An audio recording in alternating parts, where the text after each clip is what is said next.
The pilots of a Boeing 737 are on final approach to East Midlands Airport in the United Kingdom. But just as they are about to land, a confusing message comes through from air traffic control.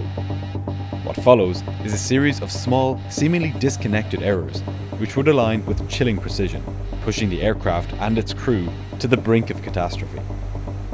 This is a story about how split-second decisions can quickly snowball into a life-and-death situation. This is the story of TNT Flight 325.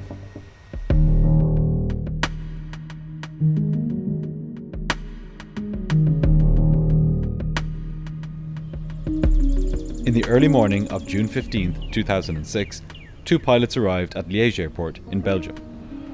They would be taking a Boeing 737-300 to London's Stansted Airport, a short journey of about an hour. The crew were working for TNT Airways, a Belgian cargo airline operating flights around Europe. The aircraft they were flying was, as most cargo aircraft tend to be, quite old. At 19 years of age, it had started its life as a passenger aircraft, and just 2 years previously, it had been fitted to carry cargo. Despite its age, it was well maintained and in good condition. As it would turn out, the crew of this flight were a bit more tired than the aircraft.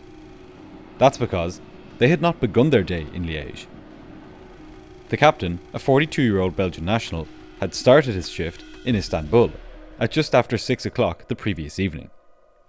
He had had slightly more than 12 hours rest there, just above the legal minimum.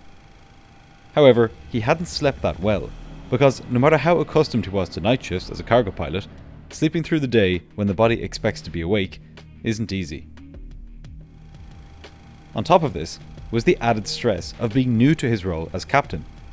He had just 4 months in the left-hand seat. Notwithstanding this, he was still reasonably experienced, with over 4,000 hours on the 737. Like the captain, the 35-year-old first officer was from Belgium, and, like the captain, his day had not begun in Liège. His duty had commenced in Vienna at 7:30 the previous evening. He had had the luxury, however, of a few more hours rest, getting 16.5 hours off duty before his day had begun. He was quite new to flying, with just over 1,600 hours total time, most of which were on the 737. Together, these pilots formed what could be considered a junior crew, not necessarily unsafe, but still lacking the experience that would stand to them in the predicament they would soon find themselves in. During their pre-flight preparation, the pilots reviewed the weather en route and in London. They were concerned about one line of the weather forecast for Stansted, which said that there was a 30% chance that the visibility would be poor during the time of their arrival. It was supposed to be clear, but just on the 30% chance that it wouldn't be, the captain decided to take on more fuel. The flight plan had called for 5.5 tons, so he decided to bring an extra 2 tons. If conditions were poor when they neared Stansted, they would just use this extra fuel to hold and wait it out, or to divert to one of their alternate airports. The pilots couldn't control the fact that they were tired or not all that experienced, but they could control the amount of fuel they took, giving them more thinking time as they reached the UK.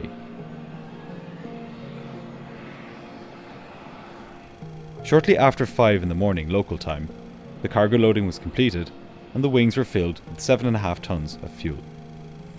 With that, the doors were closed and Flight 325 pushed back from its stand at Liège.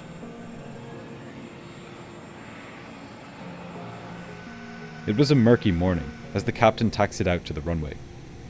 He was flying the aircraft, while the first officer handled the radio and did the paperwork. The visibility on the runway was reported as being just over 1 kilometre, which meant that the pilots couldn't even see halfway down the runway. They were hoping that nicer conditions would greet them in London an hour from now. Just after 5:10, the captain lined up on runway 23 left and began the takeoff roll.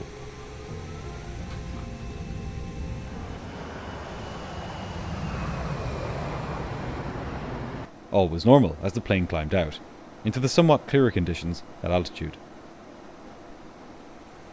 There was a bit of trepidation in the cockpit as the flight progressed, and it related to the weather although it wasn't about the weather itself. One other thing the pilots had reviewed while on the ground were the NOTAMs, or notices to airmen. These are, as the name suggests, written notices which tell pilots about things that may affect their flight, like runway or taxiway closures, unserviceable radio beacons, lots of bird activity, among many other things. One NOTAM that really stuck out to the pilots of Flight 325 was that the instrument landing system at Stansted was not working. An instrument landing system, or ILS, uses radio beams to provide pilots with vertical and lateral guidance all the way down to the runway, allowing them to get into airports even when the visibility is poor. Because the ILS was not working, the pilots would have to do what is known as a surveillance radar approach, or SRA.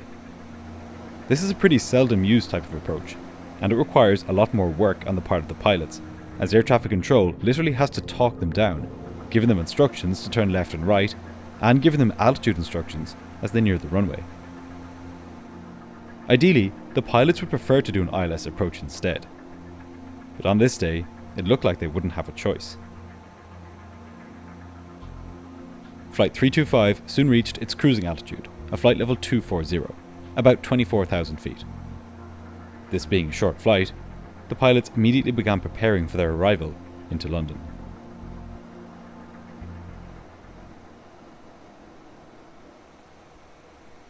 As part of his preparation for arrival, the first officer tuned his radio to Stansted's ATIS frequency, which called out the weather at the airport. Conditions weren't perfect, but the 6 kilometers of visibility being reported was more than enough for their approach. The flight continued along its route. For a flight of this length, the pilots would only spend a few minutes in the cruise before beginning their descent.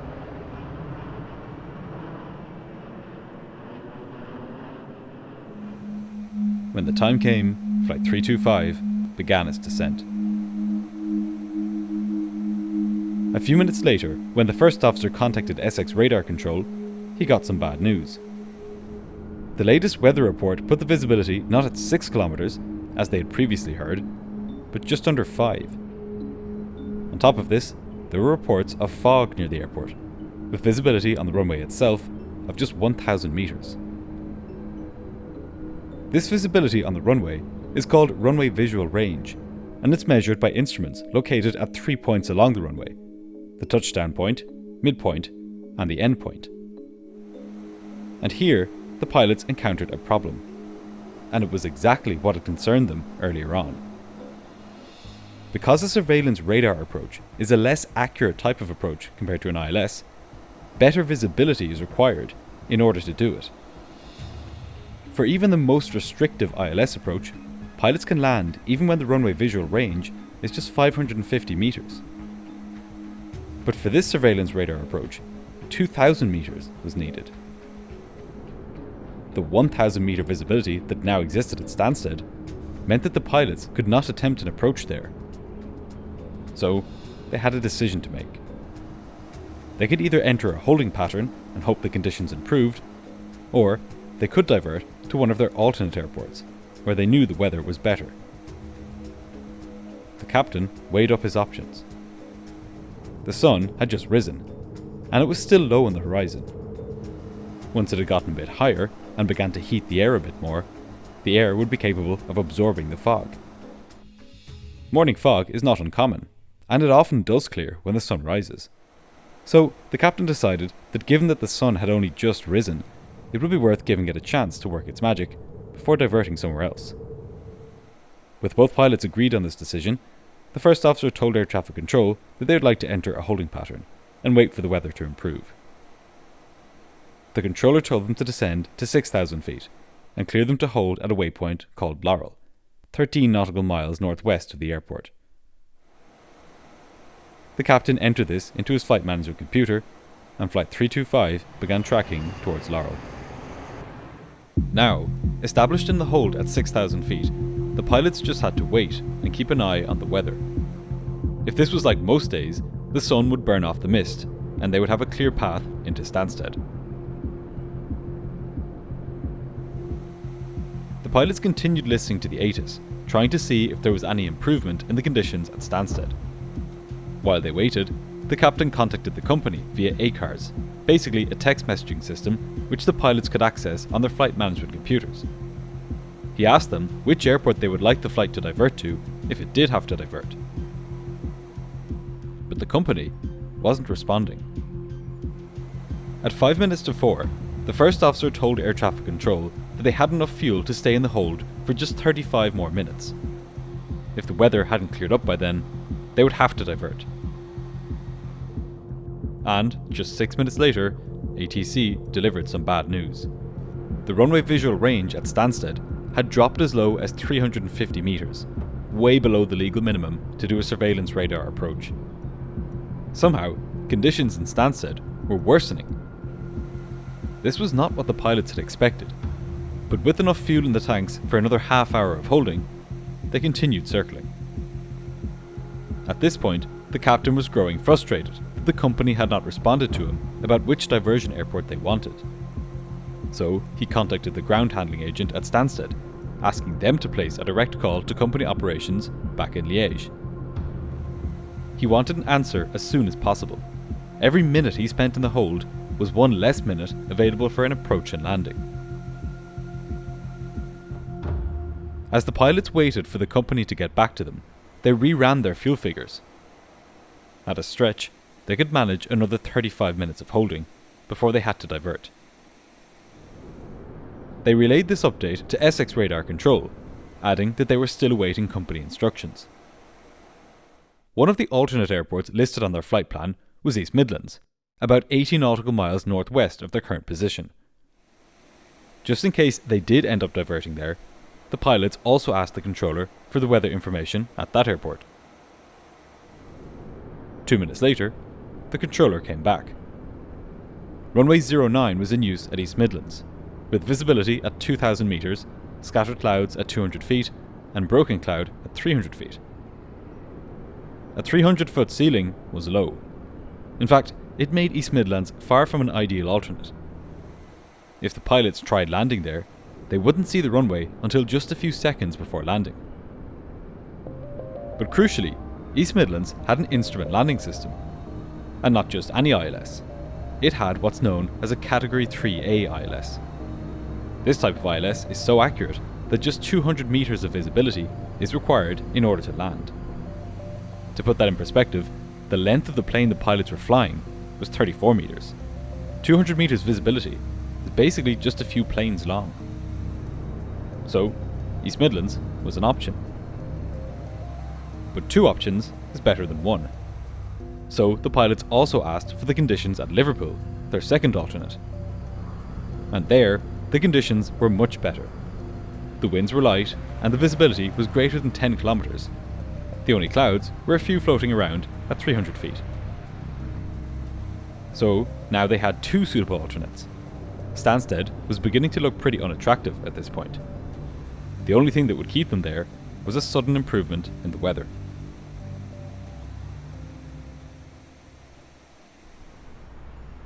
Finally, company operations got back to the crew. Their preferred alternate was East Midlands. Conditions there weren't as good as they were in Liverpool, but the plane could get in there, and it made more logistical sense for the airline to send the cargo there. The first officer passed this information on to air traffic control, saying that if they did divert, it would be to East Midlands. As each minute passed, the fuel ran lower and the pressure mounted.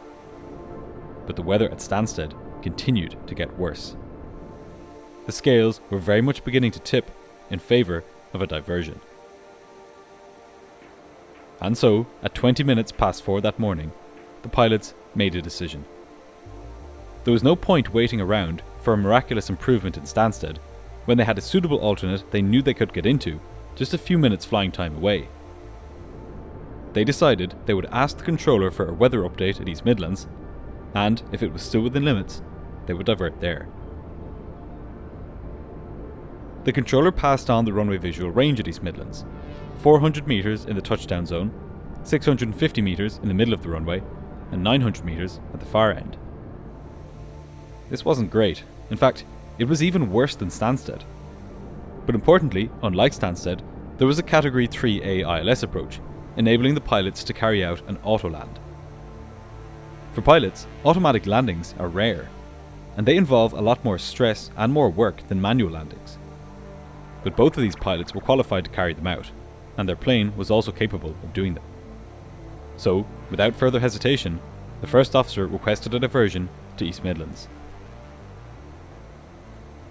With the diversion now confirmed, Essex Radar cleared Flight 325 to climb to flight level 100 and proceed directly to a waypoint named Velag. Flight 325 was finally on its way. The flight was in a good position now.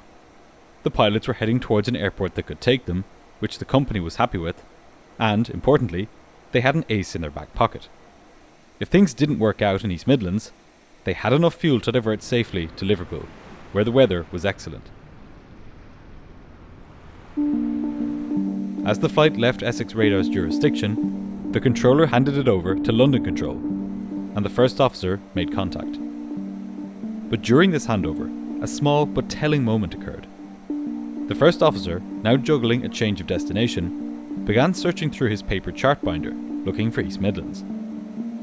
This was the year 2006, before the era of iPads in the flight deck, where airports can just be searched up at a moment's notice. The issue here was that East Midlands Airport wasn't filed under E. It was under N for Nottingham East Midlands, a legacy naming convention that continued to trip up even experienced crews. In a high workload phase of flight, even the smallest inconsistency can cost time and attention. And now, with just a few minutes until arrival, the first officer was spending precious time and attention searching for airport charts. The reality was that the crew had known for some time that a diversion to East Midlands was a possibility. They could easily have prepared for that diversion while in the hold at Stansted. In any case, the first officer eventually found the East Midlands approach charts, and, as the aircraft settled into its new routing, the captain ran the approach briefing. A Cat 3A approach to runway 27 seemed likely, given the latest RVR figures, so the crew prepared accordingly. Even when they are qualified, pilots are not used to landing in such poor visibility, so these approaches always require some extra preparation and caution. The last time the captain had done one of these approaches was in February, 4 months ago, and it would be his first time doing one as captain.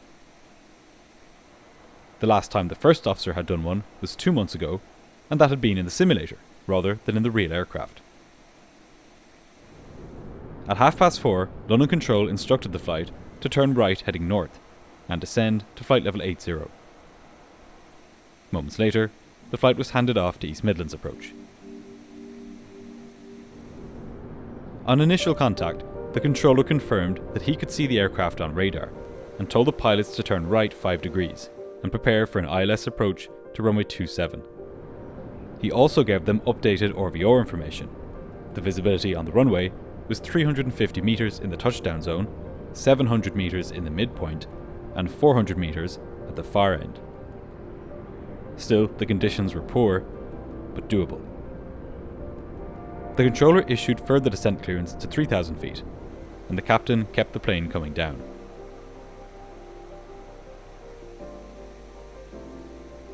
Shortly thereafter, the pilots were cleared down to 2,000 feet.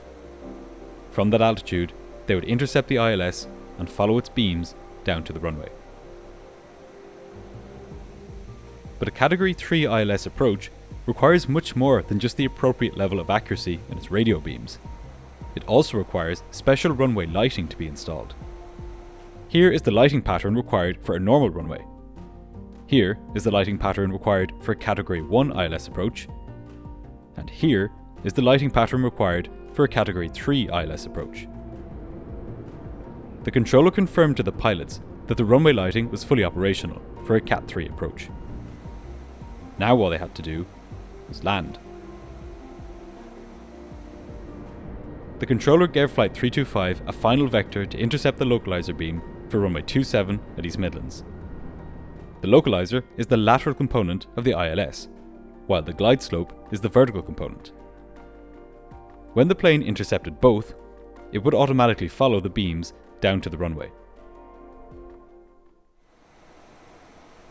It was nearing the end of a long day for both pilots, and tiredness was beginning to set in. This was perhaps the worst part of the day to be flying too. The time between 2 a.m. and 6 a.m. is what's known as the window of circadian low. This is when human performance and alertness is at its lowest. If you've ever been so tired that your body is cold, your joints ache, and your eyes are dry, and you just want to get into bed, this is what it's like to work during this time. In this state, the pilots of Flight 325 were about to land a 50-ton aircraft onto a runway they would probably only see at the last moment. The 737 has 2 independent autopilots, and for redundancy, both are required to be engaged for an autoland. The idea being that if one trips out moments before touchdown, the landing can still be completed automatically. So, the captain engaged the second autopilot. He had both navigation radios tuned to runway 27's ILS frequency, and he engaged the approach mode of the autopilot, which told it to follow the ILS beams down to the runway. So far, everything was in order. The aircraft was descending towards 2,000 feet, and it was on heading to intercept the ILS beams for runway 27 at East Midlands. The pilots were now just minutes from landing, and from the end of their long night shift.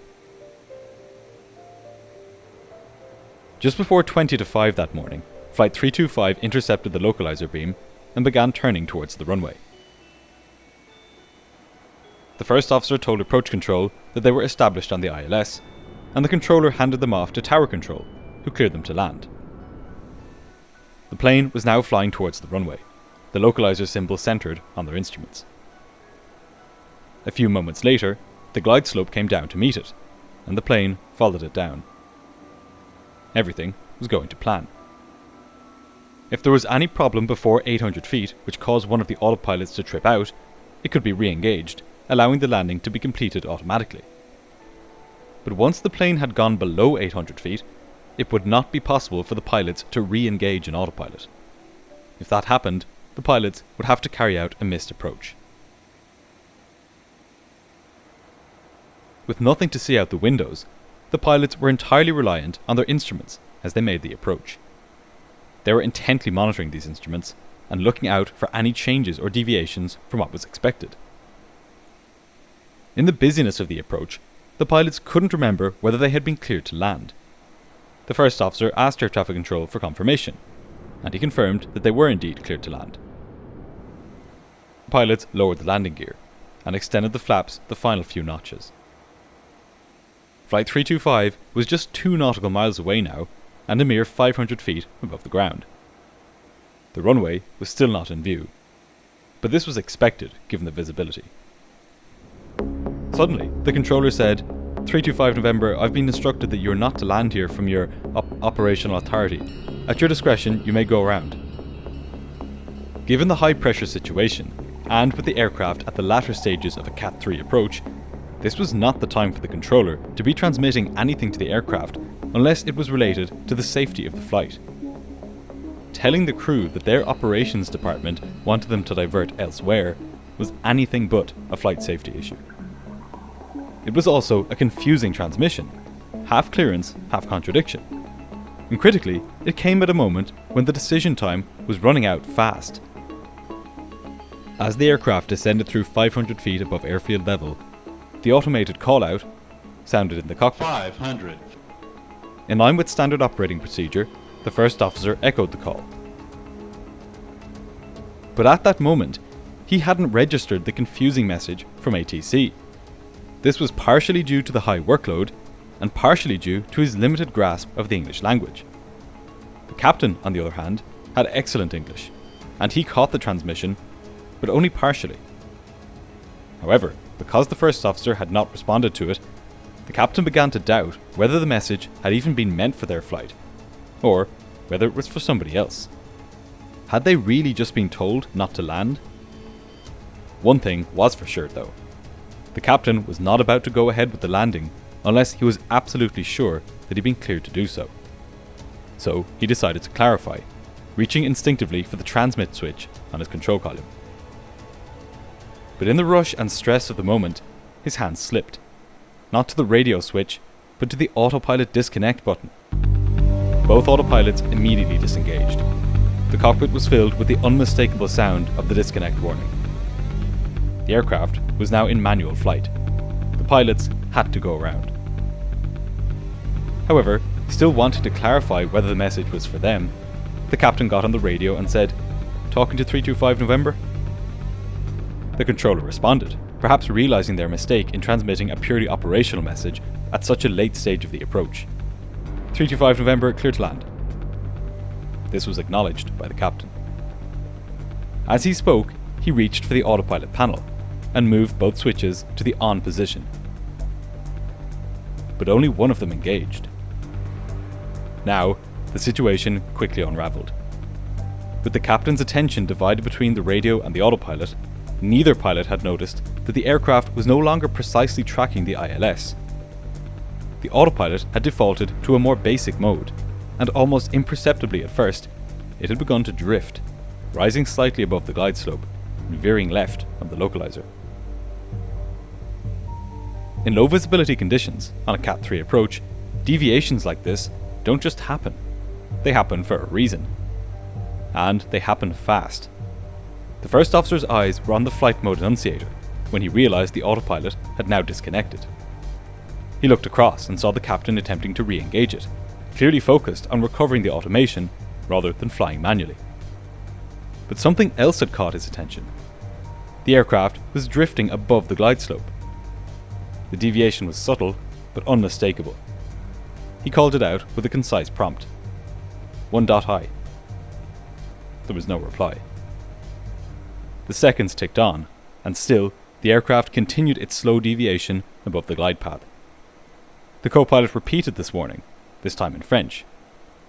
Still, no response. Not only had the captain made a critical error in, firstly, mistaking the autopilot disconnect button for the push-to-talk button, he was also attempting to re-engage both autopilots below 800 feet, which the system would not allow. Every time he clicked one autopilot on, the other one tripped out. The first officer had made a fundamental and much bigger error, however, the repercussions of which would soon become very apparent. Generally, on an autoland, the captain looks out of the window in an attempt to see the approach and runway lights. The first officer's role at this point is critical. He needs to monitor not only the flight path, but also the aircraft systems. If at any point the first officer sees any failures, enunciated or not, or any deviation from the localizer or glide path, he must immediately call for a go-around. In this case, all the first officer did was advise the captain that the aircraft was above the glide slope, as he would have done on any normal approach. But this confusion wouldn't last long. Suddenly, the enhanced ground proximity warning system broke the silence. The captain looked up, and what he saw stunned him. Green filled the windscreen. They were no longer descending towards a runway. They were descending towards the ground. Instinct took over. The captain disconnected the autopilot and slammed the throttles to maximum power, hauling back on the control column. The first officer called go round. But it was too late. The aircraft slammed into the ground 90 meters to the left of the runway centerline. It had been descending at 1,500 feet per minute, and it impacted with a force of nearly 4 Gs. What followed was a blur. A few seconds of sheer disorienting chaos and confusion. The impact was jarring, the noise overwhelming. The aircraft's entire right main landing gear was sheared away from the wing. It hadn't failed randomly. It had attached at its designated fuse pin locations, the engineered weak points designed to break away under extreme loads to prevent catastrophic wing failure. But while the fuse pins had done their job, the consequences were still severe. The damage to the aircraft systems was more extensive than anyone in the cockpit would yet comprehend. The departure of the right main gear had triggered a cascade of damage. Hydraulic System A, one of the plane's 3 hydraulic systems, had been lost entirely. The separated leg hadn't left quietly either. It had torn through the right inboard flap assembly, inflicting substantial structural damage. In the violent impact, the right outboard flap's 2 flap track fairings were also damaged, as was the underside of the right-hand engine nacelle. And then there was the wingtip, gouged and torn. The aircraft was still flying, but aerodynamically, structurally, and hydraulically, the question was, for how long? In the sheer shock of the moment, both pilots had grasped the controls and believed that they were flying the aircraft. But as the plane clawed its way back into the sky, there was a moment of clarity, and the captain called out, "I have control." They were airborne again, but now the aircraft was badly damaged. Warnings were lighting up the flight deck. The landing gear unsafe horn was sounding, and a red gear light was illuminated. The flaps were also split, meaning that they were more extended on one wing than on the other. This meant that the plane kept on rolling to the right. The impact had left the aircraft damaged and unstable. The crew made a decision. They would not retract the gear, nor would they touch the flaps. They were simply grateful that the plane was still flying. If they messed with anything, they risked making their situation much worse. The priority now was simple: fly the aircraft, keep it stable, and land it. Inside the East Midlands tower, the controller knew something was wrong. He had heard the unmistakable roar of engines spooling up as the aircraft went around. The controller reached for his mic and asked the pilots why they had gone around. For a moment, there was nothing. Then, a reply. The first officer came on frequency. Yes, we have touched the ground, and we request standby." In the background of this message, an audio alarm could be heard, a warning that all was not well. The implications were now clear to the controller. The aircraft had not just gone around, it had touched down, however briefly, and something had gone seriously wrong. Shortly afterward, the call came through. Request diversion to Liverpool. The tower controller acknowledged the request and attempted to piece the situation together. He told the pilots to climb to 4,000 feet. Flight 325 was now climbing slowly, with gear warnings, asymmetric flaps, and the lingering question of how close it had come to catastrophe. Realizing their dire state, the captain made a mayday call and told the controller what was wrong. They had to maintain 3,000 feet, and they had unsafe gear, flap problems, and, to top it all off, they were now low on fuel. He asked for an immediate vector towards an airport with clear weather. Warning lights lit up the overhead panel, each one serious in its own right, but together they could spell disaster. Of primary concern to the pilots was the right main landing gear, which, according to their instruments, was not properly extended. If they tried to land without one of their main gear extended on their next attempt, they could go careening off the side of the runway. The first officer immediately opened his quick reference handbook to the page containing the manual gear extension procedure. First, he put the gear handle to the off position. Then, he pulled the manual gear extension handles, and then, after waiting 15 seconds, he put the gear lever down. He waited for the red landing gear light to go green. But nothing happened. The captain tried next, physically pulling the emergency gear release handle. But again, no result. What the pilots didn't realize was that the right main gear was not stuck. Rather, it was lying on the grass at East Midlands Airport. With problems piling up and with time and fuel dwindling, the captain made a decision. He wouldn't chase the checklists. Instead, he would focus on flying the aircraft, which in itself had become a serious challenge. With hydraulic system A lost and the aircraft aerodynamically unstable, he was already fighting to keep the wings level. The crew told air traffic control that not only was the aircraft in bad condition, but their fuel situation was now becoming critical. With the gear extended and the flaps still fully deployed, the plane was dragging through the air and burning a huge amount of fuel. At this point, they would run entirely out of fuel in just 30 minutes. Again, they told the controller what they needed: a destination with unrestricted visibility. And thankfully, the controller had an answer. He issued a left turn to a heading of 230 degrees, vectoring the aircraft for an approach to runway 15 at Birmingham Airport, where conditions were reported as clear. He told the pilots that they had 30 miles until touchdown at Birmingham. Flight 325 had already had one crash landing, and now they were about to have a second one. Whether the crew survived it would depend entirely on their ability to keep the crippled plane under control in its final seconds. In case of a crash, the captain told the controller that they would need the fire brigade on landing. The controller arranged this and handed the flight over to Birmingham Approach Control. On initial contact, the first officer restated the emergency and requested a descent clearance for a landing on runway 15. The response was immediate. Birmingham cleared the aircraft to descend to 2,500 feet. But what the controller said next made the pilots freeze in their tracks. He told them that the approach to runway 15 did not have a glide path. It was a localizer only approach. The last thing the pilots needed in this situation was the increased workload of an approach with no glide path. They were already completely overloaded, tired, and still in shock from the violence of their impact with the ground. The captain replied instantly that they required a full ILS. The controller acknowledged this and tried to reset the ILS for runway 15. But moments later came confirmation.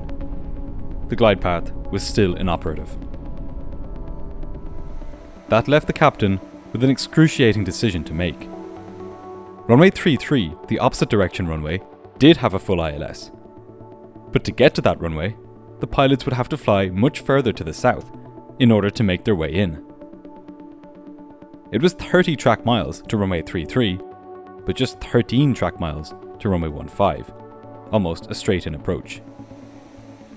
An approach to runway 33 would mean more fuel burn and more minutes spent in the air, when it was unclear whether the aircraft would remain flyable for that long. On the other hand, a localizer-only approach to runway 15 could be the straw on the camel's back on what was already an incredibly high workload situation for the pilots. Neither option was appealing, and the captain didn't have long to decide. Faced with a nearly impossible choice, he grasped for the familiar option, in what was an incredibly alien situation. He told the controller that he would take the full ILS to runway 33.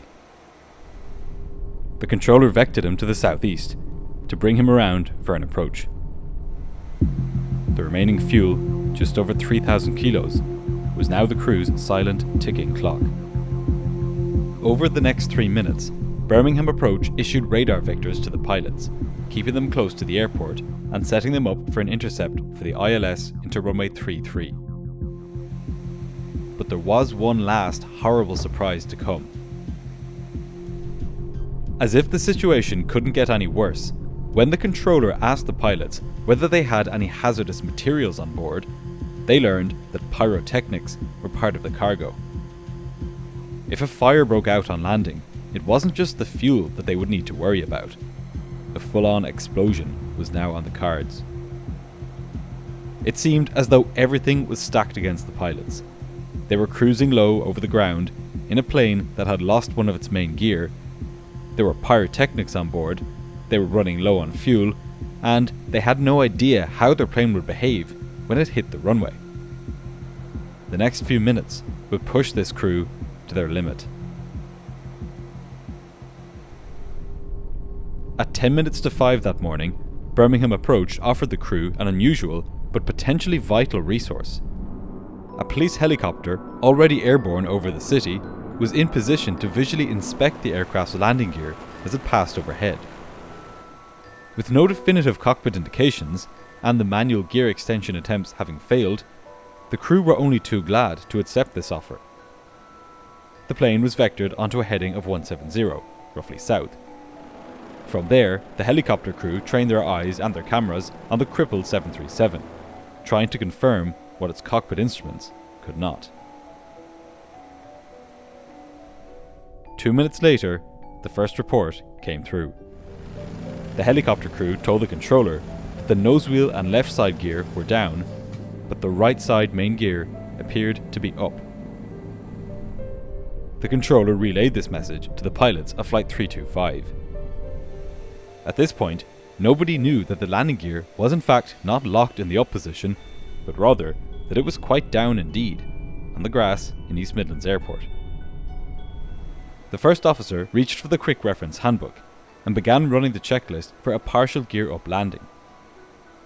Everything was happening fast now, as the captain flew the aircraft and the first officer ran checklists and talked to air traffic control. A constant question on the pilots' minds was whether they had missed anything. Unfortunately, given their low fuel state, they didn't have much time to consider this. Once they were established on the ILS to runway 33 at Birmingham, the first officer asked the controller to confirm one final time that the fire brigade was ready. Both pilots were anxious. They knew that they might be facing an inferno after touchdown. The controller confirmed that the fire brigade were waiting beside the runway. Now, descending with the glide slope, the crew were fully focused on the landing. The captain had his hands full, battling against asymmetric flaps, damaged hydraulics, and a right gear that simply wasn't there. At 5 o'clock, Flight 325 was cleared to land. The wind was calm, and the pilots could see the runway in the distance. With only the left gear and nose wheel remaining, the captain knew that when he touched down, the right wing would slam onto the ground, and the plane would scrape along the runway on its right-hand engine. As it did this, the aircraft could go skidding off to the right-hand side of the runway at high speed. So, in order to give himself the best chance at avoiding this, he decided that he would touch down on the left-hand side of the runway. This way, the plane would have more room to drift before going off the edge. This landing would require total precision on the part of the captain.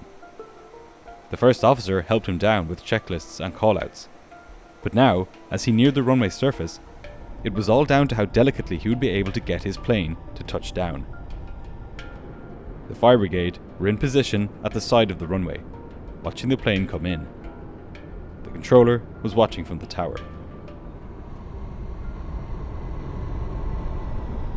All eyes were on Flight 325 as it zoomed over the runway threshold. The captain eased the plane down, lower and lower, over the left-hand side of the runway. The plane's computer 50, counted down the 40, heights, second 30, by second. 20, 10. Then, touchdown. The captain held the right-hand wing in the air, not wanting it to start scraping on the runway too soon. Gradually, he eased the wing lower, setting it down on the engine. Now, the laws of physics took over, as the aircraft scraped along the runway with a little help from the captain's inputs on the rudder pedals. The noise was horrendous. Finally, after an horrific ordeal, Flight 325 came to a screeching halt on the runway. The fire brigade arrived within 20 seconds and began dousing it with foam. At last, the crew were safe. But a question remained as to how this kind of incident could be prevented from happening in the future. Interestingly, the final report said that there was little that could be done to prevent similar accidents in future. It noted that the pilot's non-compliance with procedures, including the captain's decision to continue the approach despite the autopilot disconnecting, and the first officer's failure to call for a go-round, could only be addressed not by changes to the existing procedures, but simply by more rigid adherence to them. In other words, the issue here was one of training and organisational culture, not one of deficiencies in the procedures themselves. To that end, the UK's Air Accident Investigation Branch recommended that TNT Airlines review their standard operating procedures to ensure that it is clear to all pilots when a go-round is required. The report also noted the difficulty inherent in flying at night, simply due to limitations in human performance. With airlines carrying hundreds of millions of passengers all over the world at all times of day and night, standard operating procedures must be so deeply ingrained in flight crews that they can fly safely even when they are tired and less vigilant than usual. This was an extremely close call, and it now serves as a reminder of how quickly things can go wrong on a flight, and how important it is that flight crew are trained to a high standard and held to that standard throughout their careers.